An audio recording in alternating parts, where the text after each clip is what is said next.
રાજકોટમાં વધુ એક સોસાયટીના રહીશોએ અશાંત ધારા મામલે આવેદન આપ્યું છે। શહેરના કોઠારિયા રોડ પર આવેલ ન્યૂ કેદારનાથ સોસાયટીના રહીશો જિલ્લા કલેક્ટર ઓફિસ ખાતે પહોંચ્યા હતા। સોસાયટીમાં અશાંત ધારો લગાવ્યો, પરંતુ અમલ ન થયો હોવાથી સ્થાનિકોએ કલેક્ટરને રજૂઆત કરી હતી।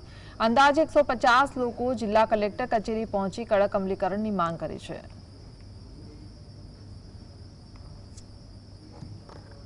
મારું નામ રવિ સિદ્ધપરા છે અને અમે લોકો કોઠારિયા રોડ પર આવેલી ન્યૂ કેદારનાથ સોસાયટીમાંથી આવ્યા છીએ અને રજૂઆતમાં જે સરકારશ્રી દ્વારા અશાંત ધારો લાગુ કરવામાં આવેલ છે કે જેનું પાછલા થોડાક સમયથી ચુસ્તપણે પાલન થતું નથી, એટલે એ બાબતેની રજૂઆત અગાઉ ભક્તિનગર પોલીસ સ્ટેશનમાં પણ કરેલ છે અને આજે અમે લોકો સોસાયટીના સૌ રહીશો સાથે મળીને કલેક્ટરને શાંતિપૂર્ણ અરજી કરવા માટે આવ્યા છીએ।